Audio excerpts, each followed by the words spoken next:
whether we're talking about demolition or the prospects and fortunes of our respective football teams. Mike Kehoe at C&D Consultancy is always one of my favourite people to talk to. I've always known that Mike is far smarter than me, but having just secured his master's degree in Demolition Management, he also has a piece of paper to prove it.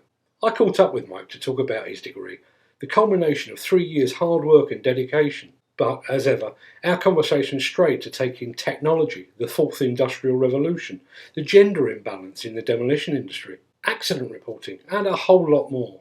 And we start with how Mike came to be in the demolition industry in the first place. A lot of people know that third generation demolition man. Grandfather started 1912 doing demolition, and then went into the First World War, got injured, and then came back out of that time. Started a small demolition company, strip outs and whatever, and then obviously worked through the Second World War doing the demolition around Liverpool.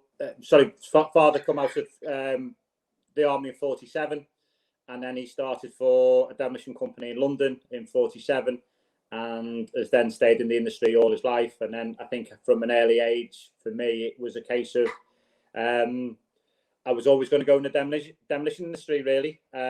Worked hard with my father as a young lad, and sort of went into it, left school on the Friday and was working on the site Saturday morning. So I was sort of known throughout that I was always going to go in the demolition industry. Now, despite the fact that you've got 35 years experience under your belt, you still seem uncomfortable describing yourself as a demolition expert. In fact, you claim that you're still learning. I learn every day. One of the great things about when I first started to work with John Woodward in 2012 is that I started to go around obviously all different demolition companies, and I learned a lot of new techniques, and still learning every day. And what worries me in the industry is when people say that they're the expert and they know everything about demolition. Well, I mean, I've been at it 35 years, and I like to think I know a little bit about demolition and asbestos, but I learn every single day. Every building is different. And an analogy my father taught me once when we was working on there is, think about a Friday afternoon scenario. You're on a demolition site. You're taking down a concrete floor or structure. How do you know what was put in that Friday afternoon? The builders put it in. Did they take an early dart? Did they go home? Did they forget to put the steel work in? Every day and every structure is different. And when I first started demolition, we used to do a lot of houses, an awful lot around Liverpool and Knowsley and Birkenhead. And the thing that surprised me is all the same. They all look the same structure, same build, same construction company built them, but they all reacted differently under demolition. So that has taught me a lesson, never to underestimate a demolition job. And some people say that I'm a little bit risk adverse sometimes when I give advice. That's because I've seen buildings react completely different, whether it be a house, a concrete structure, as you know that I like to get involved in concrete structures, or steelwork. You never quite know how they're going to react. So my philosophy and my take on demolition is never underestimate a building. And am I an expert? I know a lot about demolition, but I don't know everything about it, and I don't know about every single building. And thankfully, the industry is full of people who know an awful lot about demolition. So I learn every single day, and I take every opportunity to learn a new technique or look at it different and think, actually, yeah, that works for the better of it. My parents taught me that it's rude to ask a person's age, so I won't go there. But you've clearly been in the demolition industry for a long time, so why pursue a demolition degree now?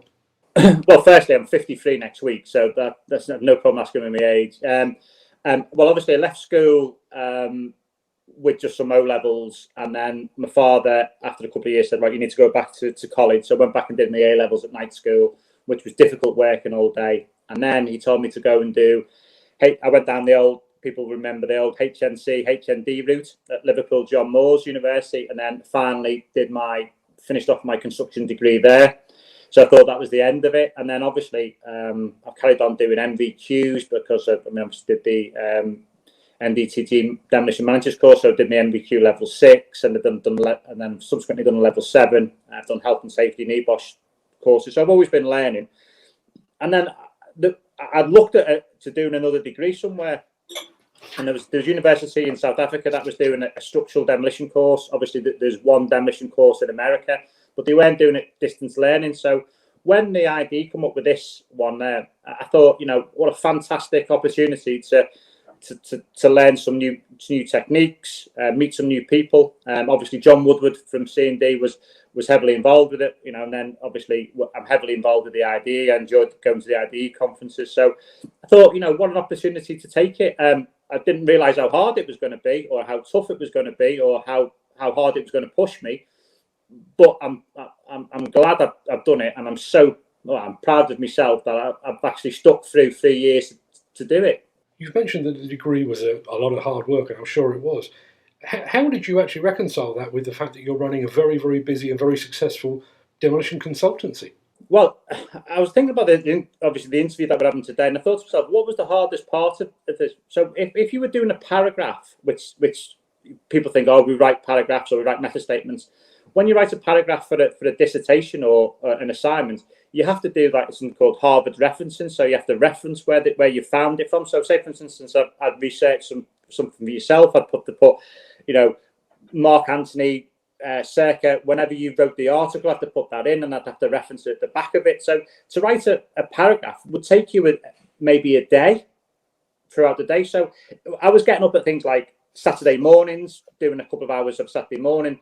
Certainly every Sunday I was doing a couple of hours, trying to fit a little bit of time in at work, and then doing it from that way. I mean, it took me, I would say, a good 6 to 9 months to do the dissertation.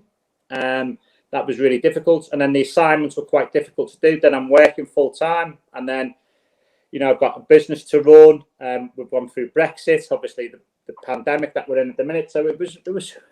I'm not sure. It was a challenge to fit the time in, but I'm glad I did it, and I'm glad I've achieved what I've achieved. Now, the subject of your dissertation was the Fourth Industrial Revolution. How do you define that? Well, the Fourth Industrial Revolution is where we are today, and it's never been sort of vital where we are today. So, I mean, a question being, one of the things is it's all about technology, the Fourth Industrial Revolution, and especially I've put it in relation to demolition. So, thankfully, we've all got mobile phones, so we've all been able to communicate today. We're doing a Zoom meeting today. So we're now doing communications between it. We're now looking at things like exoskeletal suits, what's going to happen in the future.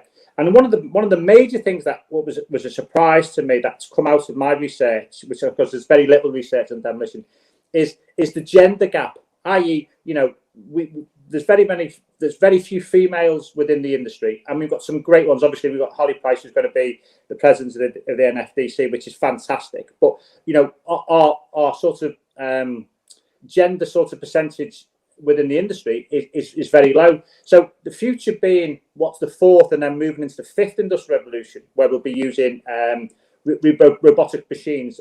There will be a time in the industry where people will sit and operate excavators from an office. And you don't have to be the old, as we used to call it there, the old roughy-tufty demolition guy to do it. It can be anybody. So the skills now of the Xbox community, young people who've been brought up using Xbox and skills like that, they're going to be the future. I know this sounds strange, but they will be the future of the demolition industry in years to come. They will be the ones who will be able to operate machinery remotely. So I've looked about that. I had a lot of help from General Motors of some of their new factories, of how they set up their factories using electronics, and here's how they use robotics, and how the robotics will come into the industry. And something really funny and struck me in research, Mark. When did the Brock come into the industry? A lot of people in my research said, oh, new technologies such as the Brock. Well, the Brock's been with us for 30 years. People were saying about a high reach being a new technology. It's been with us 30 odd years as well. So, a lot of the research that I did is moving forward about what we're looking for to go up in the future. And unfortunately, a lot of the research that's happened in the past is where the industry is today and where it's been. So the fourth and fifth industrial revolutions that I'm looking at now, or looked at, is what will take the industry to the next level. And obviously safety, how we're going to do that safety, and how we're going to remove the human element, what that's in danger, away from demolition. Now, even though the ink is barely dry on your graduation certificate, you're already looking ahead, and in more ways than one. I understand you're considering undertaking a PhD in the future of the demolition industry. Well, yeah, you talk about that. I mean, I've sort of took a a step. Unfortunately, the business here, I've got some good people around me. A lot of people know I've got Matthew working here. We've got a couple of other engineers working with us now. I'm taking some good office staff on. That's really helped me. So I'm going to move on and do my PhD. Quite simply, Mark, the research isn't there. If you Google a demolition on there's a million findings come up on Google, but they're generally on recycled waste or waste recycling. There's nothing really on the movements of the industry. Now, the great thing about having the master's degree with the idea is that we've got sort of 20 odd people has now done different research technology. So we've got some new and updated research from in there. I mean, I think one or two of the guys did theirs on fatalities, one that did them on waste, and a few other people did theirs on a few different subjects. So I basically got to go and find that information. So over the course of the next 3 to 4 years, I've got some meetings over in America, looking at the Indians and the subcontinent demolition, and I'm going to look at the Australian market as well, how it all differs. But I'm looking to find out what's the next, and I'm looking at what's the next X factor. I don't know what it is at the minute, but I'm looking for it. What's the next thing that will come out of it? When the Brocs came into it, they said it was a game changer. When the high reaches came into it, it's again another game changer for the industry. So what's the next game changer? That's what I'm looking for. And one of the things I did find in the research, which you'll probably not thank me for because you do a lot with plant hire and plant companies, is that a lot of the stuff that we have in the demolition is led by the manufacturers. So they're basically leading the demolition industry. What I'm looking to do or try and do in the future is to get the industry to lead the manufacturers, i.e. what do we need in the industry to make it safer and better for us? I mean, shears and pulverizers, selector grabs, fantastic. Selector grabs a great piece of kit. Shears we can't do without. But what's the next thing? What do we as a demolition industry need now to take it forward? Is it different types of machines? Is it more remote control? Is it more robotics? What can we bring to the industry that makes it better? And that's what I think hopefully my legacy is in. As I'm 53 now, moving another 10, 15 years in the industry. When I leave the industry, hopefully this research will help people to think about what do they need. So my research will be soon is what do you as a demolition operative, a demolition manager, a demolition owner, what do you want or need in the next part of the industry? And that's hopefully what my research will bring to the table. There's a famous case of Arthur C. Clarke coming up with the idea of a space station in a work of fiction, and then scientists many years later actually following that as a lead. There is every possibility with your research and your dissertations that you could actually be shaping the demolition industry way into the future. Well, think about that. It's a great point. And think about the 2 points that unusual 2 points that I put in my research was, if anyone remembers the film I, Robot with Will Smith, where there's a demolition sequence in there where the demolition robot is set up for the morning, 8 o'clock, it goes off and then it knocks the house down. No men, no operatives. And it's all done by robotics. Futuristic film, set in the 80s. We still haven't got to that future now. You look at other research he did in the Aliens films with Sigourney Weaver when she was on the robotic load door, where she was doing it. All that technology wasn't available in the 80s, but is available today. So the future is out there, and there's some big thinkers out there. We just need people to think about what we need as an industry moving forward, i.e., what do we need? Do we need suits that will help us lift things? Do we need ways to strip a building? Is there other machines? Brocs are getting smaller and better. What else is going to come into the industry to help us do the work that obviously, unfortunately, people get hurt or there's a fatality. How can we do away with that situation? And that's what my research will look at from in there. So there is some research out there, but very, very little. And I'm hoping that the people watching this or the worldwide demolition industry as a whole will help me to come up with sort of things that we need as an industry to make it safer, because that's the ultimate aim of all research, I think, and my research is to ultimately make the demolition industry better, safer, and everyone who goes to work every morning goes home. Is one of the reasons that research and development largely passes demolition by the fact that as an industry we are a bit of a niche? Yeah, we are. And to some extent that's a positive, and it can also be a negative. Where the positive should be is that we as an industry should be able to get our thoughts together to say. I mean, one the thesis that I'm doing in the PhD is going to be the global demolition industry. So as a global demolition industry, we should be able to put pressure onto manufacturers and say, look, this is what we think we will need in the future. Let's make it cost effective. We know there's a big industry out there. We're very heavily reliant on plant and machinery. Let's devise something to make it safer for people. And that's the industry. The negative of that is we are small, but we've got a good voice. And I think that a lot of the people in the industry have got good and strong opinions. So we should be able to devise things to make things safer for them in that way. And the industry will the global demolition is a large industry. It's a multi-billion-pound industry. So we should be able to force change on the manufacturers in a safe way. And that's what I'm hoping will come out of my research. Now, sadly, not all demolition markets are created equal. I think here in the UK, in Europe, Scandinavia, the US, Australia, we work to a very, very high standard, but there are sadly still parts of the world that are not working to those sort of levels. How do we go about bringing everybody up to the same high level? Well, I would certainly agree with that. I mean, I'm originally started my career in Liverpool in the Northwest, and then I've been in London since about 2007.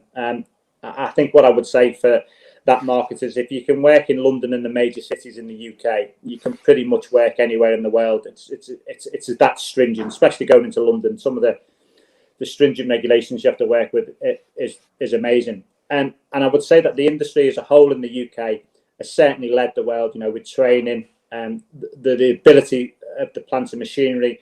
Certainly, some of the operatives I witness on a day-to-day basis are absolutely superb in the UK. I'd say that some of the machine drivers got amazing skills. So I think what we have to do in the worldwide one is learn a little bit from the UK industry. Yeah, things happen that when no one's can do everything 100% right every time. But I would say on the whole is that the UK industry is a very, very strong, safety-led, professional outfit that can deliver a standard for worldwide demolition. I look at some of the techniques I watch around the world, certainly on your website and other ones that I look at for the demolitioners, and I cringe a little bit when I see it. So I think if they can follow suit in the UK, and we can keep our standards up and going, it's because we have no control over other industries globally. I think if we keep our standard bearer going, I think we can be the light, the sort of shining light of the world demolition industry. Now, personally, I believe we're at a crossroads. We've just seen the likes of SafeDem, a company from Dundee, going and working very successfully in Abu Dhabi. They were doing that hands-on. We now have the technology that would allow us to export and transfer our skills from here in the UK or other more developed parts of the world overseas. That's got to be the future, hasn't it? Again, part of my research into the master's degree was that, and I'm moving forward. Part of the research is that I've recently been involved with a Japanese company who operated a excavator in America, and it was done on a virtual. And we're talking about artificial intelligence. We're talking about virtual reality, and how the operation goes. It doesn't have to be in the same country. It can be done anytime through. So just give me an example. If there's a pandemic in, say, 50 years' time, which the way the world's going to change, I think there may be, we can still operate machines from anywhere in the world at any time. And that's what will happen going forward. The technology is here. It's not being utilised. But it will become part of the norm. Now, I've recently been involved with a demolition company overseas who has got a high reach, that has the technology to do the high reach remote control. Okay, the operative is still on site, but he's not in any imminent danger. It's also being camera led, so he's got a drone working with him at the same time, working from there. So he's got 360-degree sight of his demolition. So that's happening today. So technology will move forward again over the next 5, 10, 15 years to the point where that high reach could be operated from somewhere in the world. And the other thing what Mark we think about is in the future of the industry is that machine could be operated for 24 hours in a day. So we could have 3 shifts from 3 different people in 3 different time zones operating that machine.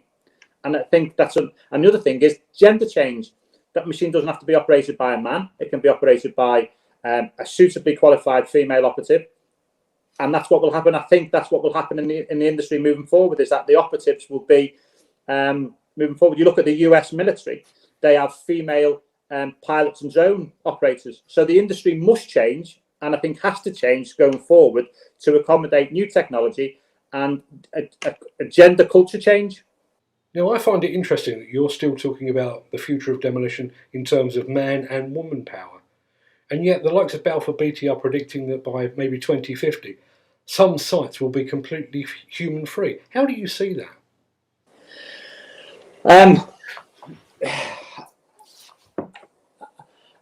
I sort of pause a little bit with that one. I think an awful lot of work will go sort of to artificial intelligence, will go to sort of robotics, will go to sites with less human interface in danger. The only thing I would say with demolition is that still quite a complicated, technically challenging industry where the sort of interface of the sort of human will still be needed. I think robotics will make a vast difference to it. I don't think we'll be in 50 years. I don't think we'll be human free. I think what will be human and machine led in a different way. But I don't think we'll be quite human free. I mean, great if we can avoid a human from the sort of the danger areas on a demolition and construction site. Yeah, but I still think we'll have that human element. Is one of the biggest obstacles facing demolition of the future the way that we're actually building today? And are current construction companies taking into consideration the needs and the capabilities of future demolition? Okay, well, the answer to that is no. A lot of people will scare questions. To me, that answer is no. Categorically no. I have not been on a construction site, and I get involved with a lot of, because we work for a lot of construction companies and developers who have developed a building for demolition, or very few. You look at Volkswagen. Volkswagen's had 70% of its car can be recycled, and the rest of it can go to scrap. So the car industry, the automotive industry, are all thinking about how to recycle their ones. I'm trying to think of one. I can't think of one what's been designed with the design elements. You look into sort of the BIM, and you go through BIM and then into DRIM, where design of demolition moving forward. They're clearly not doing it, and the reason why they're not doing it, Mark, is purely financial. I mean, to design a building for demolition and to be 100% recyclable and to do it from that way has a huge amount of cost. And the developers at this stage, unless it's led by the government to say, this building must be sustainable, must be able to be demolished, sustainability wise, reuse all the process the steel, timber. Unless it's done that way, I can't see it happening in the short term. In some ways, that just runs counter to current thinking. If you think about a house built during the Victorian era, it was almost entirely recyclable.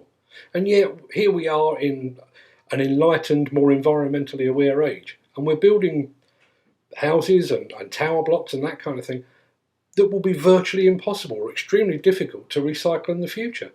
Well, so some of the fantastic upgrades we have now in sustainability of insulated walls and insulated flooring and such things that was put in through the 80s and 90s and even through into today are really, really hard and difficult to recycle for the demolition guy. For the demolition company, they've got all the insulation has to come out, has to be removed by hand. So it's going to make the demolition, extremely more expensive, more time consuming. And as I'm not a demolition contractor anymore. I used to be. You ask any demolition contractor now, is that the clients don't want to pay for you to hand demolish the building and remove everything. They just want it down as quick as they can, removed it, get off site, and the cheapest price wins. And that's a wrong scenario to think about. What we need to think about is, yes, we can make houses sustainable, but there's a cost element to do it from that way. And that's the problem that we have. And the clients and the owners of buildings must understand, to make sure that it becomes sustainable, there's a cost element in it. And when you think about manual demolition of any kind, that's effectively putting man and woman back potentially in harm's way, isn't it? 100%. So part of a sort of BIM, as you know, going through to sort of later stages and the number process of BIM is putting the demolition champion involved in it. How to do it. I don't know how our other demolition consultancies and our people who work in that sort of sector come across it, but I've yet to be asked to review a building under construction that would be able to be demolished. Now, maybe other ones have been. We get involved with a lot of house builders and developers, and I've still not been asked.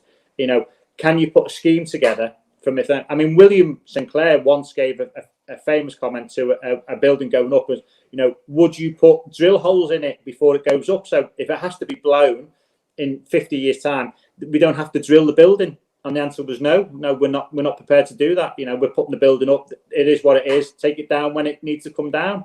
So, from my point of view, anything going up today should have a section of the O&M manuals of how to demolish it. So, someone like ourselves, or any other demolition consultancies, or any sort of third party with interest in the demolition should be able to think, well, there it is. There's your package. It has to be demolished. This is how it can be demolished.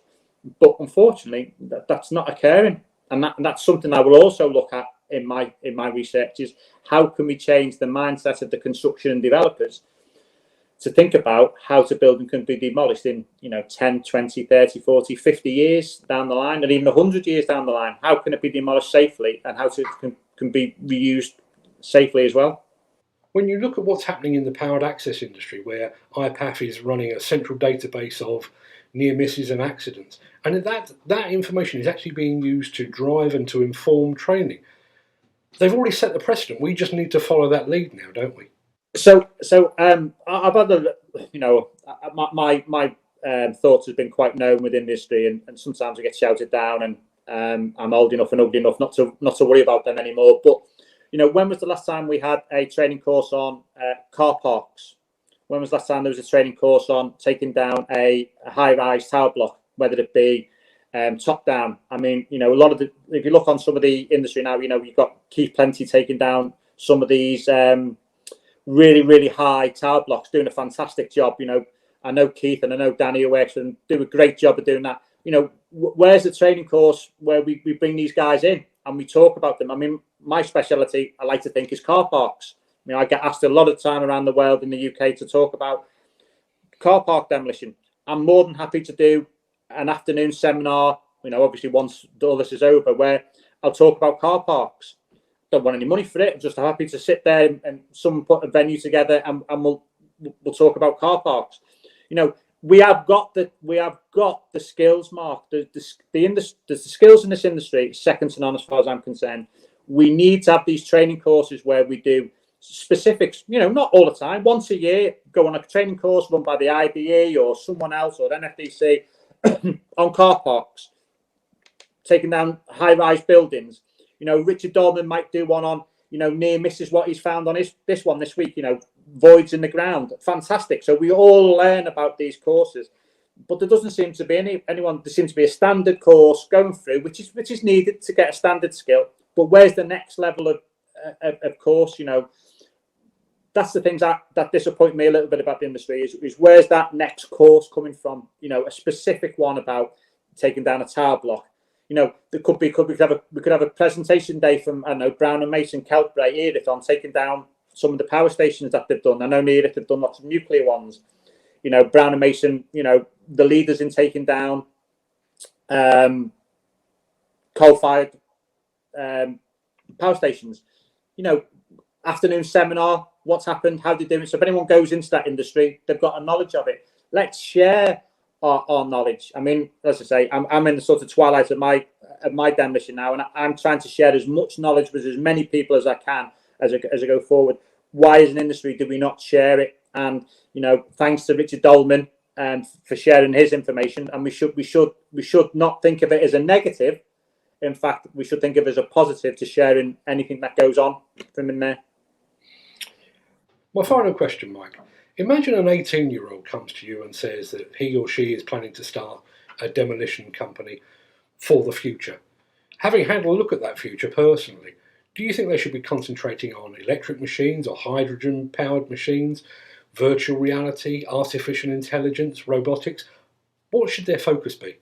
For an 18-year-old, by the time his career finishes, he would have used all of those techniques you've just talked about from in there. What I'd say for an 18-year-old now is to learn his industry, embrace technology. The companies that have embraced technology and have bought well, high reaches and Brox in the days come, have certainly prospered.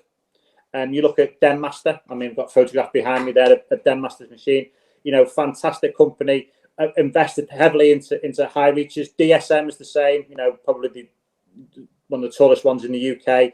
PP O'Connor. All these companies in the UK have invested heavily into new and latest technology.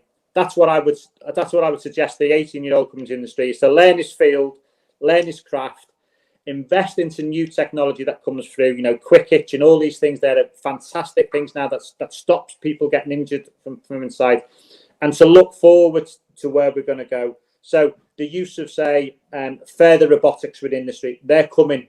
And I know they're coming because I've started to see them from seminars. Robotics, learn how to use a machine on robotics. Be computer driven, not in a bad way, in a good way. You know, make sure that the paperwork can be driven on a tablet. Make sure the paperwork's there so everyone can do it, and train the men, and ultimately learn the craft. I think that's the important thing. Learn it and let the computer technology be a great asset to a company, and let the two of them drive together.